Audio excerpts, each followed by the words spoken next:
Chronicles of Indian Ocean, the ancient hub of commerce, trade in the Indian Ocean, began as early as the Bronze Age, likely helped by the rise of early civilizations. The Indus Valley Civilization, located in present-day Pakistan and northwestern India along the Indus River, was contemporary with the Mesopotamian civilization, which flourished in modern-day Iraq between the Tigris and Euphrates rivers. Similarly, Egyptian civilization flourished along the Nile River. While there was no direct trade between the Indus and Egyptian civilizations, they traded goods through Mesopotamia. Archaeological evidence, such as Indus-style seals in Mesopotamia, Oman, and Bahrain suggests that trade flourished between these regions. The Indus Valley Civilization likely exported cotton, precious stones, ivory, wood, and exotic animals to Mesopotamia and imported dates, olive oil, wool, tin, and silver. Indian monsoon vines. In approximately 1 CE, Greek navigator Hippolus introduced the seasonal monsoon vine patterns of the Indian Ocean to the broader world. These monsoon vines drove ancient trade by reversing direction twice yearly, simplifying navigation for vine-powered ships. From June to September, the summer monsoon blows from the southwest. From October to March, the winter monsoon blows from the northeast. This predictable wind pattern helped the Indian Ocean become a thriving place for commerce. India's strategic location at the heart of the Indian Ocean serves as a crucial connecting hub for the Middle East, Africa, Southeast Asia, China, and even European countries.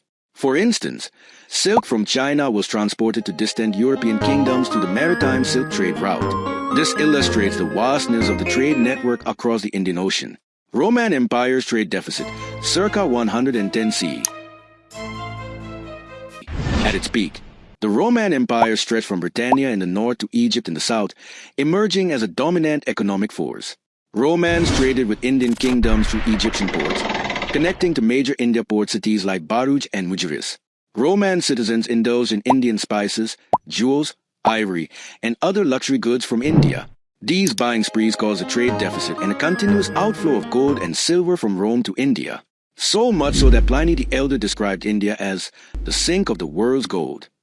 Some modern-day historians believe that the gold drain was so severe it contributed to the fall of the Roman Empire.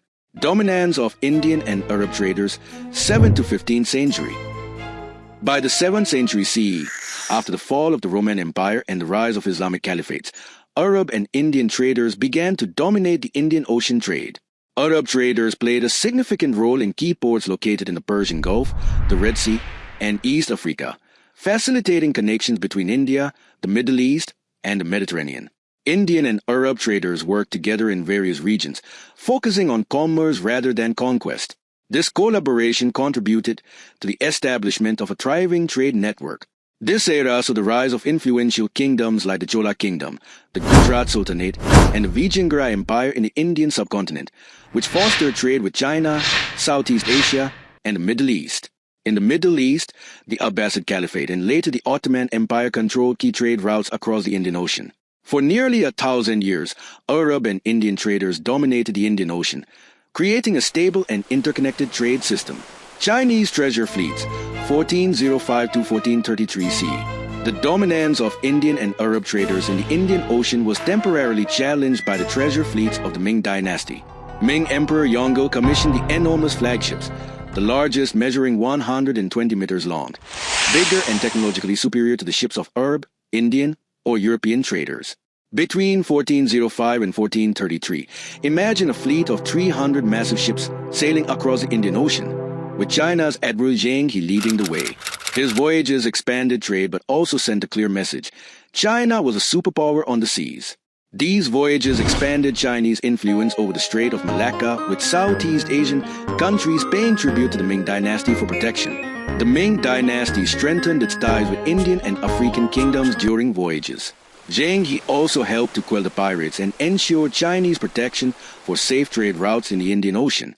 The Chinese traded porcelain, silk, and DY purchasing spices and exotic goods. During this period, they competed fiercely with Arab and Indian merchants for control of the spice trade. After the death of Emperor Yongle, the Ming dynasty shifted its priorities and deemed sea voyages too costly, leading the empire to halt its naval missions.